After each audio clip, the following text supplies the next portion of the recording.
enraizado no tempo.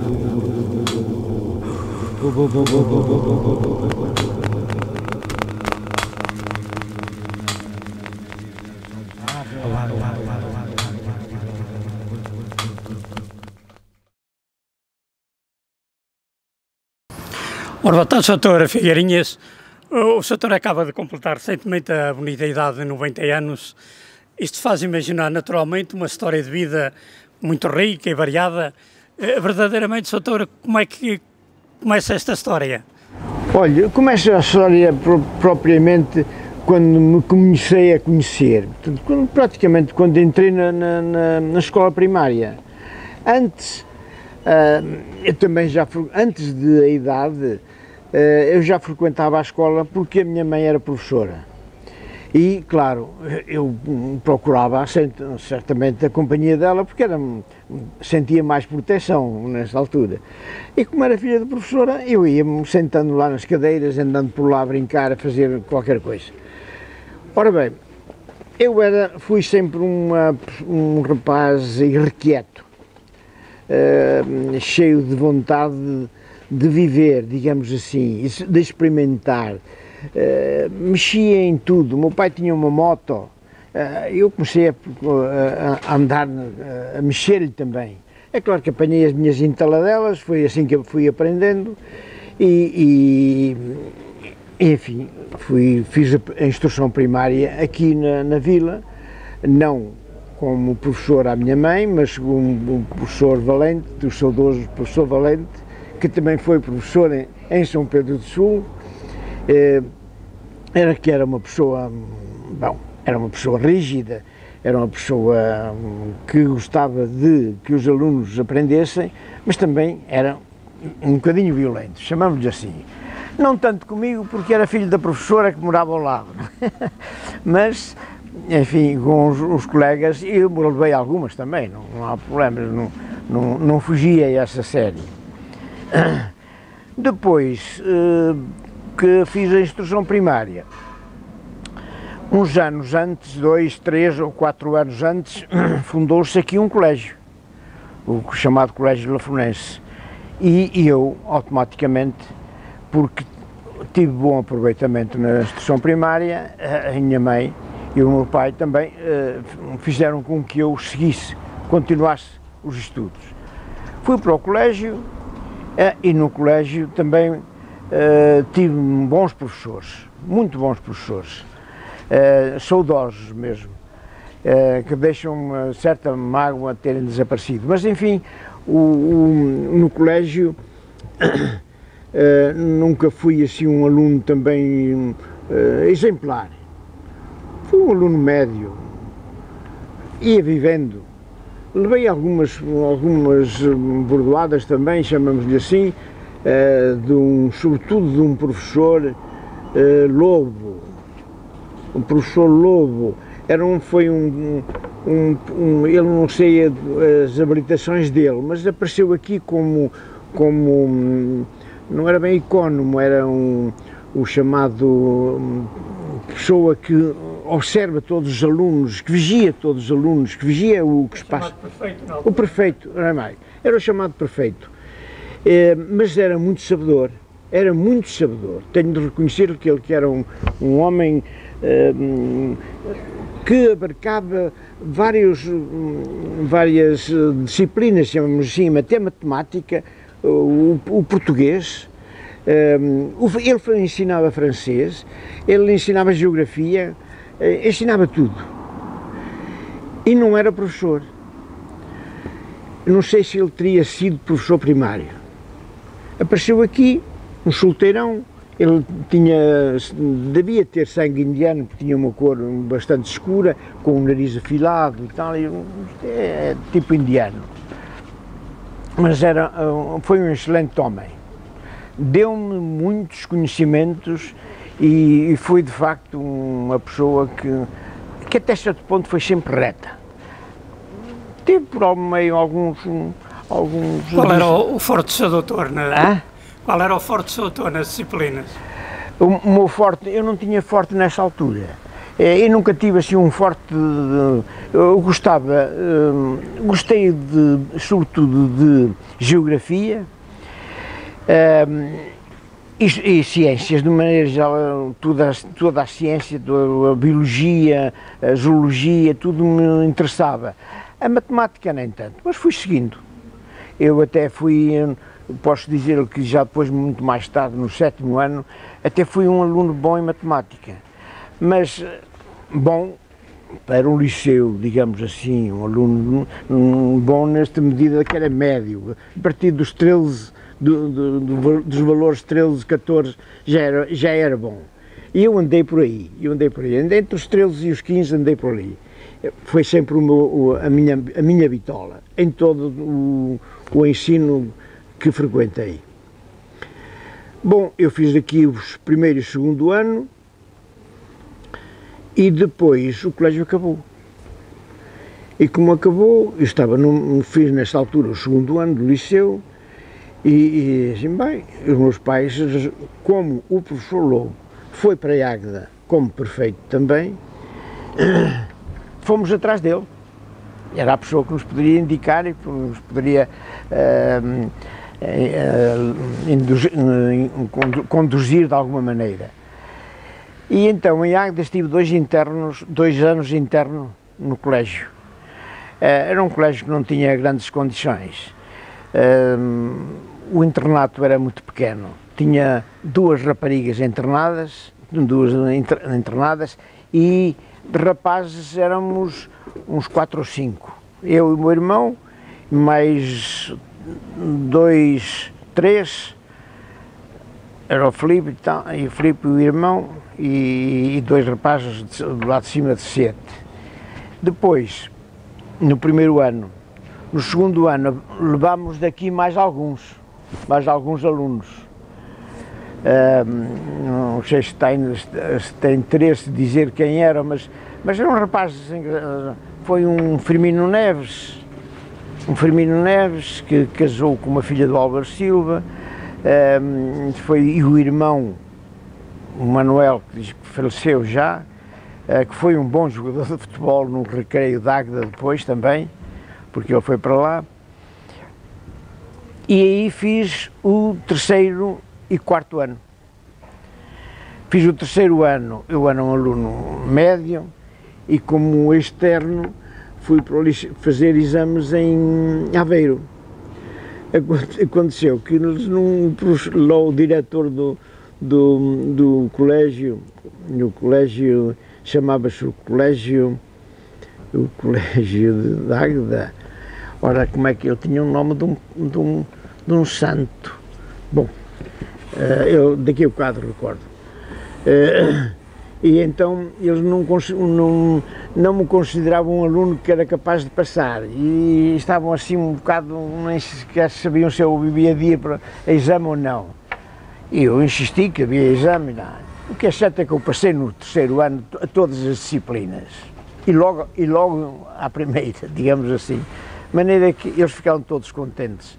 E eu frequentei depois o 4º ano lá. Entretanto, o meu irmão, que era mais velho, fez o 7º ano lá, também no colégio. Aliás, eu andei sempre atrás dele. Né?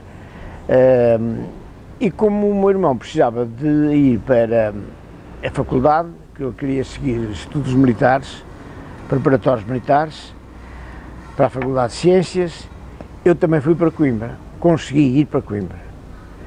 E então, em Coimbra, fiz a outra parte do liceu. Fiz o 5º, o 6º e o 7º ano. Acontece que eu reprovei, claro, no 7º ano, porque andei meti-me nos futebols. Meti-me na académica, comecei a jogar futebol, tinha uma certa habilidade, não por ir além, não era nenhum Félix, nem nenhum Cristiano, mas dava os pontapés. E o que é certo é que me entusiasmei de tal maneira que descurei bastante a parte do liceu e reprovei. Levei uma reprimenda muito boa do meu pai, e a minha mãe nem tanto. Minha mãe era mais apaziguadora, apesar de também, já agora eu tenho que ser verdadeiro, apesar de não constar, aliás, constar que ela na instrução primária também era uma pessoa que não as perdoava. Mas enfim, eu quero dizer que quando fiz a instrução primária, fui para o colégio, mas antes de ir para o colégio, continuei a frequentar a escola. A minha mãe continuou a dar-me aulas até ao Natal, e só no Natal é que fui para o colégio, para fazerem a admissão ao liceu. Nesta altura era um ano que se perdia. Bom, e nessa altura eu ia para a escola dela. E aí, como eu já tinha feito a 4ª classe, ela começou a exigir muito de mim. E então aí é que eu te levei umas bordoadas bem boas, dadas por ela. Os meus colegas lá até se abismavam com a tarefa que eu levava, mas enfim, ela queria que eu vingasse. E eu olho que eu hoje até penso assim, elas foram boas, não fizeram mal nenhum. Entretanto, o Sr. vai para a medicina. Entretanto, fiz o 7º ano, no 2º ano fiz o 7º ano, e aí é que me desenvolveu a matemática, porque tive boas notas na matemática, sobretudo, porque tive também uma boa professora, e como gostava de ciências, e sobretudo de física, porque eu gostava de mexer em tudo, e o exame de físico-químicas no liceu, correu-me, o exame escrito, correu-me muito mal, e eu estava sujeito a reprovar. Mas quem ia ver os pontos, como eu já estava nesse ano no liceu, soube que quem iria ver os pontos era a minha professora Bacelar. Ora, eu que tinha feito um mau exame, um mau ponto, fui ter logo imediatamente com ela.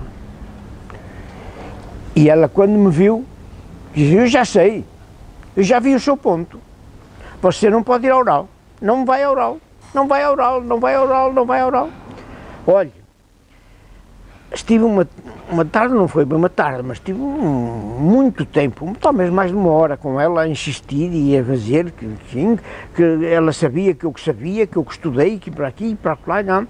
Até que, a certa altura, ela tem uma expressão que me deu alento. Bem, e quando ouvi aquele bem, transformou-se o meu semblante. Eu digo assim: já estou safo. Doutora, tenha paciência, eu tenho que ir ao oral, porque eu sei para aqui e para lá. Se você me promete que me faz um bom exame, eu deixo ir ao oral. E a senhora doutora sabe que eu que estudei, sabe os pontos que fiz-lhe ver. Pronto, e eu sabia que ia ao oral. E eu, sabendo que ir ao oral, sabia que tinha pelo menos 50% de probabilidade de passar. Ora bem, ao outro dia, eu, claro, ia ouvir as orais do liceu. E estava a ouvir a oral e vejo um contínuo, que era um contínuo das salas onde eu estava, onde tinha aulas, a chamar-me: olha, você quer fazer o exame? Quer fazer o seu exame de físico-químicas? E eu quero. Olha, há uma falha, pode ser já a seguir. Sim senhor, é já. Eu que não estava ainda consciente do que ia fazer, mas sabia que o professor, que lá estava, os dois professores que estavam no júri, o de físico-químicas, era um tipo duro, forte, que para passar era preciso saber. Digo assim: bom, tenho que me desenhar. Olha, ele pegou no ponto e viu onde eu tinha errado. E faz-me cinco perguntas, fazer 5 exercícios no quadro que eu tinha errado. depois acertei os 5. E quando acertei os 5, o outro presidente de júri, que era professor de matemática, começa a bater o lápis na cadeira e diz: está na hora, está na hora, está na hora. E eu assim: já estou safo, já estou safo. E diz-me ele assim: mas eu ainda não lhe fiz nenhuma pergunta de física. E que o senhor já está aí a bater o ponteiro e faz-me uma pergunta de física que não vinha no livro, que não vinha nos compêndios, que foi, e eu nunca mais a esqueci. Qual é a diferença que há entre um dínamo e um magneto? Eu, quando ele faz aquela pergunta, dou volta à minha cabeça e vou direito ao magneto, porque eu lembro-me que quando o meu pai tinha a moto, era um magneto. E eu comecei por lhe dizer: bom, um magneto é um motor que é constituído por um ímã em ferradura. E ele diz logo assim: pronto, está bem, está certo. É um ímã permanente e o dínamo é um ímã excitado. Pode ir embora, pode ir embora. Deu-me 15. E esse exame, doutor, é que foi determinante para a sua escolha de medicina? Não. Eu fiz físico-química porque eu tinha duas diretrizes. Ou ia para preparatórios militares, conforme foi o meu irmão, ou ia para a medicina, porque eu aqui na vila frequentava de vez em quando, ia até ao hospital, ver aquilo e tal, e aquilo entusiasmava-me, mas depois esquecia e tal, e andava, digamos, com outras ideias. Mas eu também gostava de ser militar, sabe? Gostava da farda, até porque quando fui no colégio, quando estava no colégio, eu tive de me inscrever na Universidade Portuguesa e arranjei uma farda. E eu andei por aí a marchar aqui nas ruas da vila, todo o fano da situação em que estava, e gostava daquilo. Mais pela farda, do resto militar nunca me seduziu propriamente a vida militar. E então, isto vinha a propósito da ida para a medicina. Tinha que fazer exame aos dois, aos preparatórios militares e à medicina. Como havia a físico-química, que era coincidente, e só tinha que, nos preparatórios militares, era uma outra, tinha matemática, o preparatório militar tinha matemática e a medicina tinha biologia. E como havia cadeiras em comum, eu resolvi fazer as duas. Fui fazer o primeiro exame de preparatórios militares, a matemática. Eram 3 perguntas. Eu só consegui fazer metade da primeira. É claro que eu pensei logo que estou reprovado. Portanto, abandonei, já nem fui à física. Já nem fui ao exame de físico-químicos. Vamos para a medicina. Agarrei-me então à físico-química e à biologia. Quando estava a fazer quando estava para fazer o exame, um dos exames da medicina, de preparatórios de medicina, aparece-me um fulano a dizer-me que estão a chamar-me nos preparatórios militares. Não, já dei um pontapé nisso, já lá não vou. Ainda tens de ir ao oral, porque foi todos aqueles que fizeram alguma coisa no ponto põem ao oral. Não quero ir, não vou, eu desisto daí. E então fui para a medicina. Olha, fui para a medicina. Eu gostava de ir para a medicina porque tinha umas certas afinidades com o hospital, na altura em que ia por lá e tal, e sobretudo também porque havia cá um médico que foi muito meu amigo, o Dr. Diamantino Bastos. Era uma joia de pessoa. E então, ele entusiasmou-me. Tínhamos falado vagamente, porque ele era de poucas falas, mas tinha-me dado o lamiré, e eu não esqueci. E ele insistiu, e eu fui. E não me arrependi nada de ir, não me arrependi nada, tive uma vida muito rica. Tive uma vida muito rica, em medicina. E uma vida boêmia também, doutor, não? Ora bem, é claro que eu fui para Coimbra, e nem Coimbra tinha que haver uma vida de boêmia, não é bem boêmia, uma vida mais livre, porque eu já não estava debaixo digamos, dos olhares dos pais, e portanto era muito mais independente. Eu vivi 3 anos em casa de uma família que era ali da farmácia, que era a mãe de Luís Alface e a Dona Natália, Marques Pereira. E ela estava lá porque a filha tinha ido para a farmácia já uns anos antes e montou casa em Coimbra. Tirou o curso de modista e era modista lá. E como tinha lá um filho também, ia ao Borgonos e alugava quartos também. E eu estive lá com o meu irmão um ano, quando ele fez os preparatórios, aliás 2 anos, um ano foi. Estive um ano porque depois no segundo ano que nós estivemos em Coimbra, o meu irmão foi chamado para a tropa. E eu fiquei lá sozinho. A princípio tive assim um certo receio, sabe, porque era muito novo para estar assim numa cidade e ainda estava no liceu também, mas a Dona Natália teve um condão, era uma mãe, sabe, e como mãe que foi e que era do Luís Alface, que era meu colega do liceu, olhava por nós, não nos deixava fazer determinadas coisas e obrigava-nos a recolher cedo a casa e a ir para casa depois das aulas, etc, etc.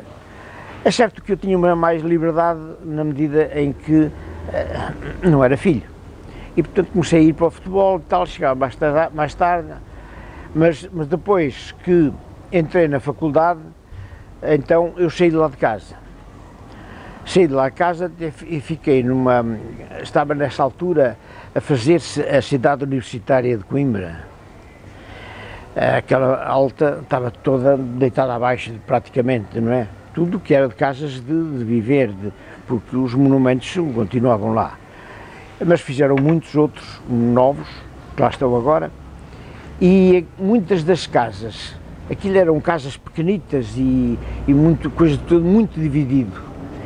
E nós eu aluguei um quarto lá na Alta, precisamente para estar dentro da cidade universitária e estar lá perto. E porque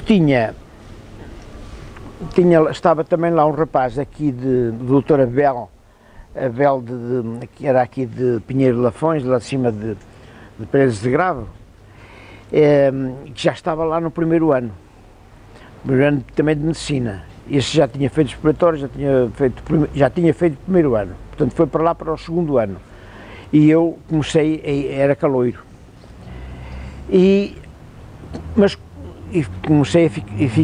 Ficámos na mesma casa de umas senhoras que lá havia, já de certa idade. No segundo ano, ficámos na mesma casa, mas a casa ficou para nós, porque foi desocupada pelas senhoras que foram morar para um bairro, o bairro Norton de Matos, que foi feito para alojar essas pessoas que tinham sido despejadas na Alta. E então ficámos nós e outros alunos universitários que tomaram conta da casa. Nós arranjávamos uma pessoa que fosse lá fazer as limpezas. Era quase uma república, não? Não era bem, porque eu nem conhecia os outros, não é? E quase que não contatávamos, só nos cruzávamos às vezes nas escadas ou na entrada, mas mal nos conhecíamos. E tenho pena, hoje, porque foi das coisas mais ricas que eu li, estava nessa casa um rapaz, um Diodato Coutinho, nunca mais me esqueceu esse nome, Diodato Coutinho, que se formou em Direito. Esse aqui era um boêmio. Formou-se em Direito, ele foi advogado, se me engano, mas tinha uma imaginação e fez o testamento dele na parede. Escreveu o testamento dele na parede antes daquilo ir abaixo. E eu não tive uma máquina, nessa altura, não tive uma máquina fotográfica para tirar, para ficar com aquele documento. Era uma obra-prima aquele discurso. E nunca mais me esqueceu e estou, digamos assim, aborrecido comigo mesmo por não ter copiado aquilo à mão. Mas a gente não tinha tempo. Naquela altura, aquilo era o tempo desaparecia, que era uma coisa formidável. E a académica, Sr. Doutor? Jogou muito tempo? Na académica, comecei a jogar, comecei a dar os meus primeiros pontapés, tive vários treinadores, entre eles um Peix, que depois teve também no Benfica e no Sporting, não é? Tive também um outro treinador muito bom, também, esse Peix era aqui da Europa, mas tive um da Argentina que veio, que foi jogador daquela célebre equipa de São Lourenço de Almagro, não sei se lembra disso, que deu 10-0 ao Benfica e deu 10-0 à Seleção Nacional. E colegas, houve alguém famoso nos colegas da equipa, havia alguém mais conhecido, Sr. Doutor? Dos meus colegas de equipa, da académica. Bom, havia, mas não eram mais velhos que eu, ou Bentes, era o mais novo, digamos assim, que foi Bentes, mas joguei com muitos muito mais velhos. Eu joguei com um rapaz que foi do Académico de Viseu, um defesa central, ele chamava-se, já não sei. Estou a vê-lo, mas não consigo dizer o nome. Eu não sei se não era Carlos Alberto, não. Era, bom, seja como for. E vários. O Lomba, o Azeredo, o Nini. Ainda joguei com o Capela também depois esteve lá na Académica, na Capela, e um outro também do Belenenses, que era médio, e à frente o Melo, o Azeredo, o Lomba, enfim, nomes conhecidos da Académica. Terminado o curso, doutor, veio para Oliveira de Frades, ou não? Fiz o curso, vim para Oliveira de Frades. Na altura, o Dr. Diamantino insistiu comigo: quando te formares, vens para aqui, porque eu quero abandonar isto. Eu quero sair daqui, quero abandonar. Ele não era bom médico, mas não tinha aquele espírito de... Mas para o hospital foi, doutor? Sim, para o hospital. Vens para aqui para tomar conta do hospital, porque eu depois quero sair, quero viver, quero ir à minha vida, digamos assim, mas coitado, não foi porque morreu antes. Apareceu-lhe uma doença má na língua, uma leucoplasia da língua, que é cancerígeno, e morreu. E então eu fiquei aqui praticamente com o Dr. Morgado. O Dr. Morgado, nessa altura, era o delegado de saúde. Entretanto, antes do Dr. Diamantino falecer, ainda veio o Dr. Faria, para aqui. E aqui comecei a medicina. O doutor, costuma-se dizer que Coimbra tem mais encanto na hora da despedida. Sem dúvida. Agora eu pergunto, e ser médico numa terra do interior teve algum encanto na sua vida? Ai, teve.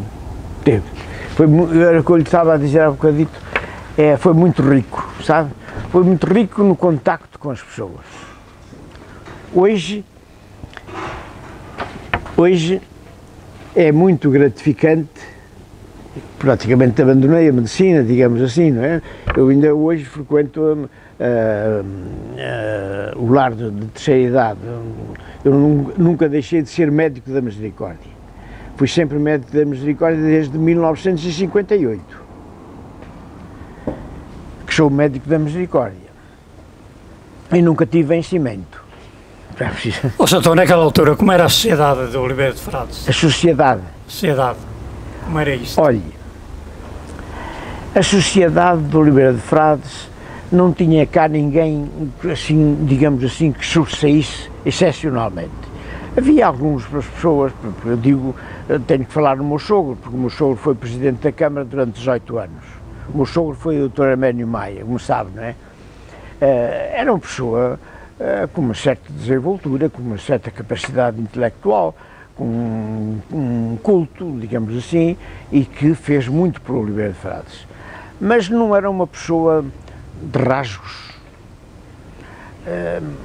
Perdeu-se um pouco. Eu não queria entrar por aí, mas perdeu-se um pouco na sua vida particular. A sua vida particular, que não é preciso saber-se, não é? Que está oculta. Na parte de familiar dele, enfim, teve muitos problemas, teve alguns problemas graves também, mas que não vale a pena estar a esmiuçar a coisa, porque são coisas muito passadas e não trazem nada de novo, ou melhor, não trazem nada de bom. Mas foi meu sogro, e como sogro que foi, eu tenho que defender e tenho que... Ora bom, fora disso, houve outras personagens, mas foram personagens que foram passando, estiveram aqui pouco tempo, porque vinham como juízes, ou como delegados, ou como professores, mas como professores nem tanto, mas sobretudo como funcionários da justiça, de medicina. Tivemos uma pessoa muito capaz e com um dinamismo extraordinário que eu conheci, digamos assim, o Dr. Dr. Diniz Vieira. Ele foi assistente do Bissaia em cirurgia e vinha aqui operar. Nesta altura permitia-se que viesse aqui operar dentro dos seus limites, e isso valeu-me extraordinariamente, porque como eu vim para aqui, o Dr. Diamantino deixou de fazer serviços médicos. Ele apenas fazia ou orientava a parte de medicina do hospital, porque deixou praticamente a medicina. Soutor, que doenças é que predominavam aqui na região, Soutor? Bom, as vulgares gripes, o tifo, a febre tifoide. Tuberculose também, Soutor? Tuberculose já não apanhei. Vi 1 ou 2 casos de tuberculose e vi um de febre tifoide. E tem graça o seguinte, é que a zona aqui de Vilarinho, que era uma zona de água inquinada, digamos assim, onde havia focos muito violentos de febre tifoide, com o saneamento ou de outra maneira qualquer, que eu não sei, desapareceu, praticamente desapareceu. E um dia apareceu-me um homem, enfim, que eu depois internei até aqui no hospital, esteve aqui uns dias, e eu dava-lhe, tinha febres, tinha as coisas, mas como não havia grande dificuldade em fazer análises, a gente estava sempre com o olho, era o olho clínico, estávamos a ver como é que era. E acontece que eu falei ao Dr. Diamantino: ó doutor, este homem não passa a febre, não estou a ver o que é que... Ele olhou o homem, viu e tal, e foi-se embora. O outro dia, ele chegou-se ao pé de mim e disse assim: olha lá, tu já pensaste na febre tifoide? E eu fiz este gesto: pois aquilo é uma febre tifoide, cara. Foi o único caso de febre tifoide que vi. Aquilo é uma febre tifoide. Pois eu achava estranho aquela língua que ele tinha, aqueles pontos vermelhos, não me chamou, não discerni. Pronto, já não estava habituado a ver a febre tifoide. E ao nível da mortalidade infantil, doutor, era... Bom, era eu alto ou não? não tenho grandes estatísticas disso, mas tenho o seguinte, tenho que lhe dizer o seguinte, eu fiz pode dizer muitos partos aqui no hospital e fora do hospital, mas no hospital, dos partos que fiz, que foram algumas dezenas, não tive praticamente grandes insucessos. Morreram dois, e um já estava morto dentro da mãe. Foram os únicos casos. Ainda estive lá cerca de uma hora a fazer-lhe a respiração boca a boca no feto, a respiração artificial, ginástica, para aquilo nós estive mais de uma hora. E estou a ver a Guilhermina, que nós tínhamos, era uma enfermeira, que não era enfermeira, era uma prática, mas estava tão habituada a fazer já desde o tempo do Dr. Eurico, que foi o antecessor do Dr. Diamantino no hospital, e o do Dr. Américo, que também esteve no hospital,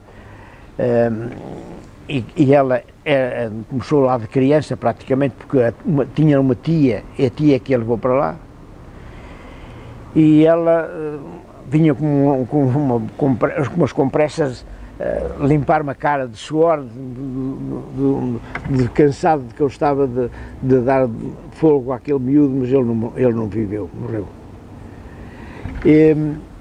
Um outro, e não sei porque é que ele morreu, deve ter sido porque aqui vinhas para o hospital à última da hora, era só para ter a criança, digamos assim. Um outro que morreu trazia o cordão enrolado no pescoço, e quando ele saiu apertou e eu quis tirar aquilo, desfazer aquela coisa, mas levou muito tempo e ele entretanto morreu. Doutor, entretanto a medicina evoluiu muito, não é, doutor? Quais são os pontos mais significativos que o senhor doutor aponta nesta evolução?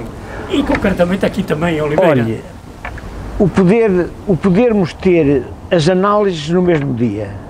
A pessoa vai ali ao laboratório com a requisição das análises, ele tira-lhe o sangue, lá o enfermeiro tira-lhe o sangue, tira as coisas todas, vai um correio próprio do laboratório, leva aquilo ao meio-dia, às 3, 4 horas já temos algumas análises.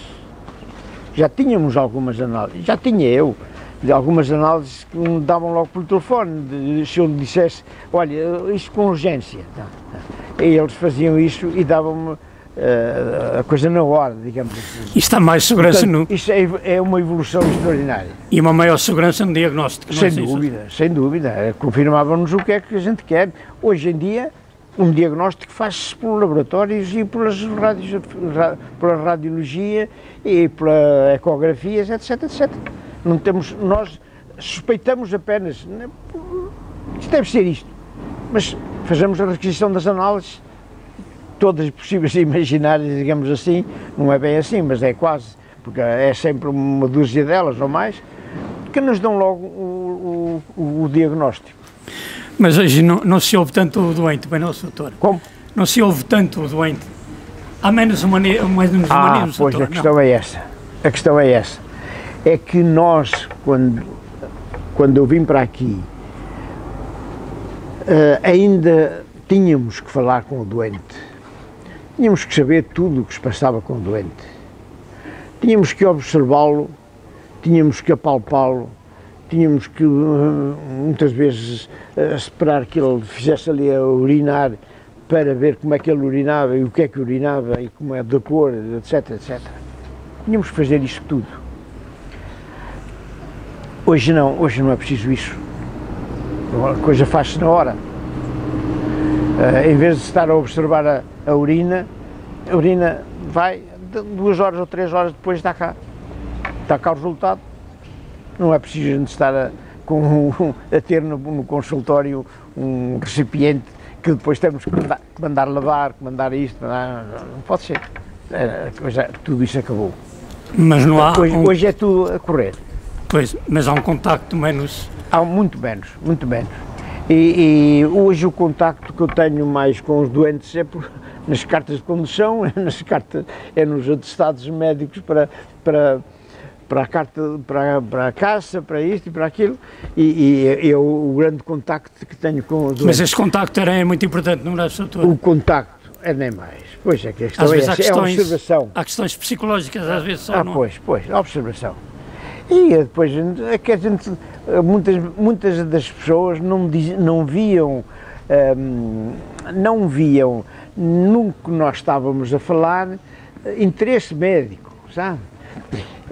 E nós estávamos precisamente só com o interesse médico.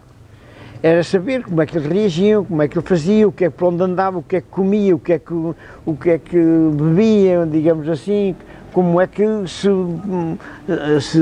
se orientava ele. E nós daí podia levar-nos a um diagnóstico. Hoje come-se mal, doutor? Come-se mal, alimentamos-nos mal hoje? Não, come-se melhor. Hoje come-se melhor. O que é que este melhor, mais saboroso, mais bom, e também melhor na medida em que as carnes que a gente vai comer, de uma maneira geral, são compradas num supermercado, tudo é vigiado, digamos assim, não só pelas medicinas, digamos assim, mas também eles mesmos, os donos dos estabelecimentos, não é? Têm a preocupação de apresentar a coisa bem e bonita e boa, para poderem vender, porque se não apresentam, não vendem. Não é? E hoje é um mundo economicista, digamos assim. Não é? E, portanto, não estamos pior. É certo que o que hoje comemos tudo muito mais químico. Sim, não há nenhuma fruta que a gente compra no supermercado que não tenha os componentes de inseticidas, dessas coisas todas que são para as apresentar daquela maneira. Porque eu tenho ali algumas fruteiras, mas elas estão todas viricadas. Essas são puras, eu como delas e é dessas que como porque sei que não têm produtos químicos, não é? Porque estão todas bichadas. Eu tenho que deitar uns 70%, 80% fora, porque não consigo comer, que está podre. Está podre não, está bichada, não é? Como costuma dizer. Doutor, hoje, apesar de todas as lamentações, o Serviço Nacional de Saúde está bom nos lados? Está. Eu sou um defensor do Serviço Nacional de Saúde. Veio fazer muito bem e presta muitos serviços. Não tudo o que a gente queria, mas muito bem. Hoje o médico aqui no centro de saúde já não é propriamente um médico do meu tempo. Médico do meu tempo, eu ia daqui para Manhãos, eu ia daqui para lá para cima, para o Caramulo, para a Arca, para Vargelas, quando não havia médico lá no Caramulo, havia só os médicos dos sanatórios, porque depois começou a haver médicos também por fora, que faziam os serviços por fora.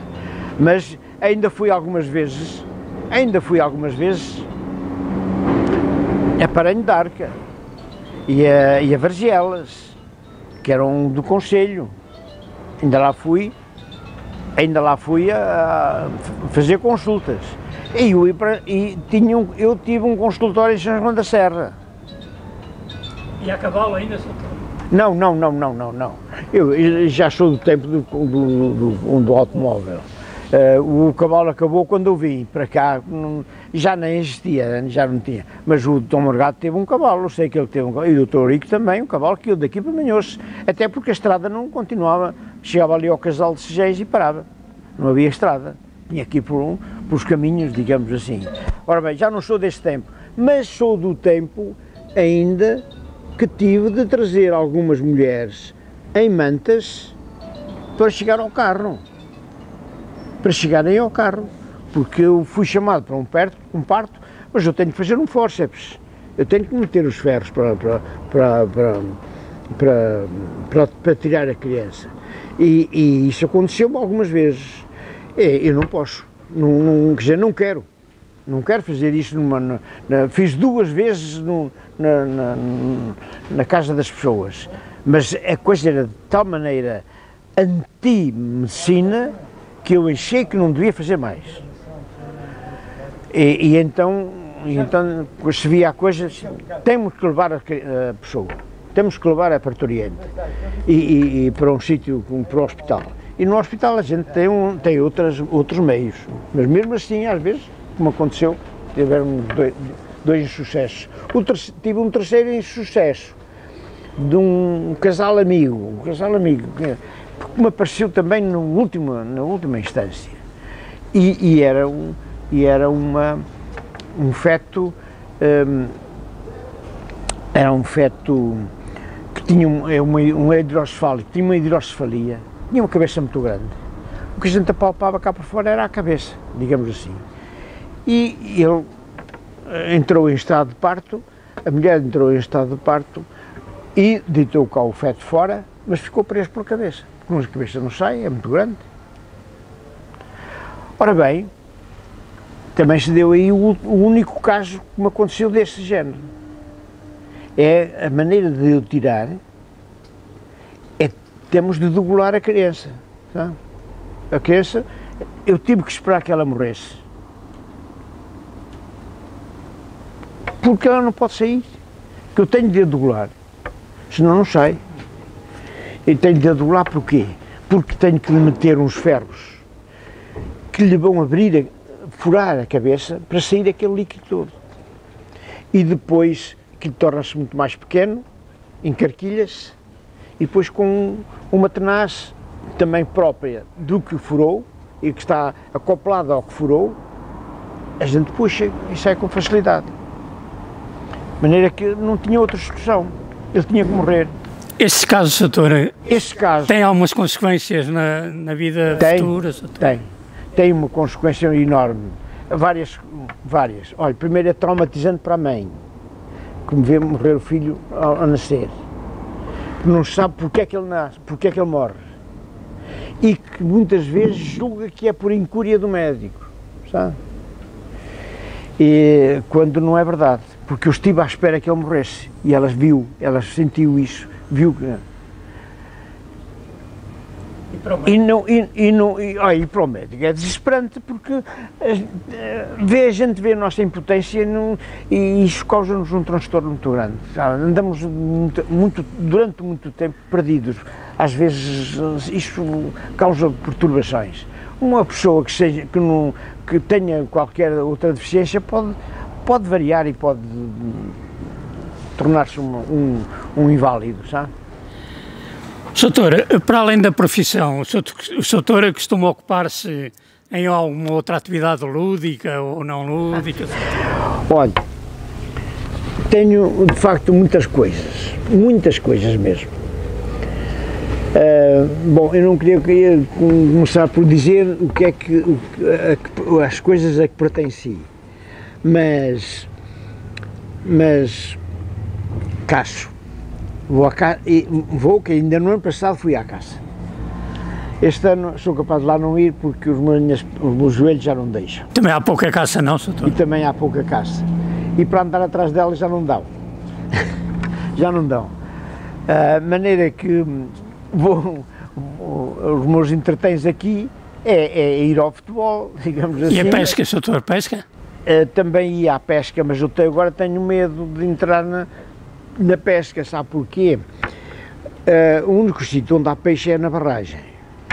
Ora, eu ir para a barragem, tenho que estar com a cana a uma determinada distância, porque se estiver à beira da água, tenho medo de estar lá. Posso me desequilibrar, me tropeçar em qualquer coisa e vou à água. E indo à água, eu já não tenho resistência para sair, sabe? Porque na barragem não há depois uma base de sustentação. Eu tenho é quase um poço sem fundo, não é? É fundo, não tenho base de sustentação. E a gente, quando se quer agarrar, aquilo são só pedras e coisinhas miúdas que vai tudo para dentro e nós não podemos sair. E os nossos rios, como é que estão para isso, doutor? Os nossos rios não têm nada. Tem tem algum peixe, mas muito pouco, e nesta altura que não há água, está tudo muito poluído, de tal maneira poluído que nós temos nojo daquilo. E por isso eu não vou à pesca, deixei a pesca e deixei a caça. Agora, em relação às atividades, bom, em relação às atividades, tenho que dizer que eu pertencia a tudo. Pertencia ao futebol, fui dirigente de futebol, comecei por ser dirigente dos bombeiros.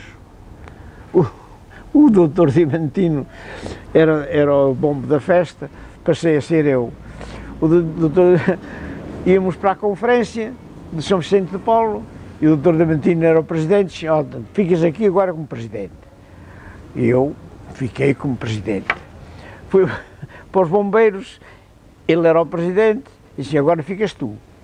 E eu, bom, para o presidente dos bombeiros, mais do que o Francisco Moreira. Olha, tenho uma recordação boa.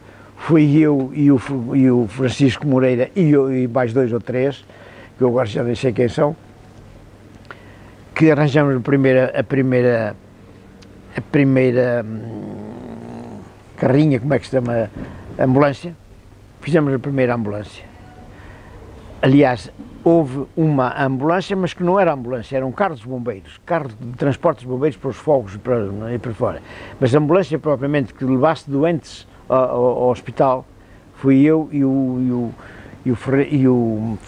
Francisco Moreira que fizemos, que conseguimos a primeira barragem, a primeira ambulância. E também arranjamos, para quando havia um fogo, íamos para o sino, ou iam para o sino, e tumba e toca ao sino. Arranjamos a primeira sirene. A primeira sirene também fui eu e ele, foi naqueles 2 anos em que lá estive, que se fez essas 2 aquisições, a ambulância e a sirene. Pertencia à Assembleia Municipal, não me dei bem lá com a política, então abandonei logo, fui para fazer um frete, digamos assim, não foi bem ao meu cunhado, mas ao Maia, mas foi quase. Mas, doutor, a família e os amigos, que importância é que representaram no seu percurso, quer profissional, quer mesmo pessoal? Olha, eu tenho que dizer-lhe o seguinte, eu propriamente não tenho, julgo que não tenho inimigos, porque eu não sou inimigo de ninguém. Fui, como é dizer, maltratado, vilipendiado, chamamos-lhe assim, até durante uma campanha eleitoral em que me propus a Presidente da Câmara, e eu agora posso dizê-lo até porque não seria eu o Presidente, mas eu quis valer-me, digamos, da minha simpatia, chamamos-lhe assim, do prestígio, algum prestígio que tinha cá, para poder angariar, fazer com que o Presidente da Câmara da altura saísse, ou melhor, não fosse eleito, porque havia motivos para isso, não vale a pena estar a criar mais outros, a continuar esses problemas. Havia motivos para fora, que eu julgava que havia, e que depois tiveram provar que eram, não é? Mais tarde. Mas o meu cunhado não viu isso assim e fez campanha pelo outro partido. E ele como era Presidente da Câmara, ou melhor, ele que era Presidente da Assembleia Municipal e que tinha um prestígio político, porque pertencia ao chefe do político local, e chamamos-lhe assim, do PSD na altura, tinha mais força política que eu, portanto ganhou as eleições e a coisa acabou. E ainda bem que acabou, porque eu não fui para lá. De qualquer maneira, o Soutor tem uma ideia de como é que o Oliveira de Frades evoluiu. Soutor, que alterações mais significativas é que... Bom, as alterações, olha, as alterações mais significativas, apesar de terem sido contrárias, ou melhor, de não terem sido feitas como deviam ter sido feitas, foi o alargamento desta estrada e a abertura das avenidas. Agora, a maneira como se fez, com a tomada de posse administrativa, em que eles, repare, eu fiz aqui a casa no terreno do meu sogro. O sogro deu-me este bocado, deu-me nas partilhas. Quando se fizessem partilhas, aquilo entrava, aquilo entrou. Mas a partir daí para baixo, a minha casa está muito chegada ao muro, ao limite. Porquê? Porque o outro foi expropriado. Foi expropriado pela Câmara. Ou melhor, eu não digo que foi pela Câmara, a Câmara foi o veículo, mas foi publicado pelos terroristas, por estes fulanos que tomaram conta digamos assim, do governo. Porque os 15 metros do eixo da estrada, os 15 metros do muro para dentro, foram expropriados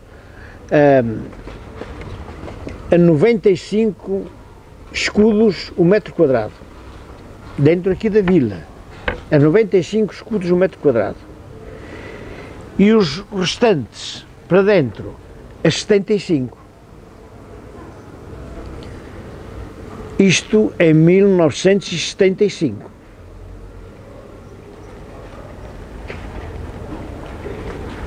Ora, foi eleito, na altura, foi eleito o Cândido como Presidente da Câmara, ele esteve lá 2 anos, saiu e foi para lá o Manuel Almeida. O Manuel Almeida, portanto, em 77, 78, vendeu aquilo, 2 anos depois, vendeu os mesmos terrenos que tinha expropriado a 10.000 escudos o metro quadrado. Se o comprou por 90 escudos, vendeu por 10.000 o metro quadrado. Ora, o que é isto? Para mim é um roubo. É um roubo legal, chamamos-lhe assim, mas por isso é que eu digo que o alargamento das estradas e a abertura da coisa foi uma boa obra, mas não foi como devia ser. Os proprietários deviam ter sido indemnizados. Este doutor Eurico e o sogro, que eram os grandes outros proprietários dos outros terrenos, muito mais, que iam até lá acima, onde está agora aquele café, o Amazónia, iam até lá acima, e daí para cima até ao cima da Devesa. Está a ver, estes terrenos foram todos expropriados praticamente da mesma maneira. Entretanto, o Oliveira de Frades também se tornou um concelho essencialmente industrial, não é agora, Soutor? O João Maia tem este condão. Ele poderá ficar na história. Ele poderá ficar na história, de facto, como o obreiro da zona industrial. Foi das coisas mais melhores para a vila que podia vir. Isto levou a que não só trouxesse muito mais gente, mas trouxe outras culturas também, outras maneiras de ser, muito mais evoluídas, e desenvolveu extraordinariamente a vila. Não há dúvida, não há dúvida. Isto é uma vila muito virada ali mais para o litoral, não é, Soutor? De que para o interior. Sim, mas nem tanto. Sabe porquê? há uma grande distância ainda, houve uma grande distância entre Oliveira de Frades e Severo de Voga, porque a estrada se fosse uma estrada direita, reta, com um acesso fácil, muito bem, mas era um acesso muito difícil e isso não levou as pessoas a estabelecer contactos. Nós ainda somos muito estranhos. Se houvesse uma via rápida, digamos assim, entre Oliveira e Severo de Voga, a Oliveira teria outro desenvolvimento. Mas há menos ligação com os outros concelhos de Lafões, não é? Sim. Agora, é que Severo de Voga está muito mais ligado a Aveiro, sabe? Está ligado a Aveiro. E Aveiro era um centro muito mais industrial, muito mais comercial do que Viseu. Viseu não tinha também o meio de comunicação. Perdeu-se muito com isso, atrasou-se muito. A autoestrada, sendo uma coisa muito boa, sendo uma coisa que era absolutamente necessária, não teve, para mim, como é dizer, não foi um veículo para o desenvolvimento da vila. Oliveira de Frades estava no extremo do distrito, muito pequenino, encolhido, digamos assim, encravado aqui num sítio que não tinha meios de comunicação. E isso é que atrasou muito o desenvolvimento até mesmo de Viseu, sabe? Porque se houvesse uma ligação, não digo autoestrada, a autoestrada trouxe muitas vantagens, mas trouxe muito mais vantagens para o exterior. A autoestrada tanto traz como ligação a Vilar Formoso. Aí sim trouxe, foi de facto, mas Oliveira de Frades não estava desenvolvido para não tinha comércio nem indústria que levassem as coisas para o exterior. Não tinha. Agora tem algumas, mas nessa altura não tinha, e isso apertou. E outros concelhos mais perto tiveram outros meios de comunicação, foram mais favorecidos por isso. E Vozela perdeu muito por isso também, que não está encravada, e até mesmo São Pedro Sul, mas apesar de São Pedro Sul estar muito mais perto. Mas nem mais. Mas Oliveira de Frades e Vozela perderam muito com este atrofiamento de meios de comunicação. Doutor, estamos a terminar nesta nossa conversa. De toda a sua história, doutor, há alguma coisa que tenha ficou muita coisa por dizer, certamente, mas há alguma coisa que queira referir muito especial a terminarmos a nossa conversa, doutor? Não pensei nada de especial, porque a minha vida foi uma vida sempre muito pacata e muito rural, chamamos-lhe assim, onde um motivo assim fora de vulgar não apareceu. Tive muitas histórias e muitas coisas, mas isso são histórias que a gente conta, porque se bem à ideia, mas não tive assim nada de extraordinário. Muito bem, doutor, muito obrigado por esta conversa e bons anos de vida ainda, doutor. Também revive parte do nosso passado e com saudade. Muito obrigado, doutor. Muito obrigado, Will. Muito obrigado.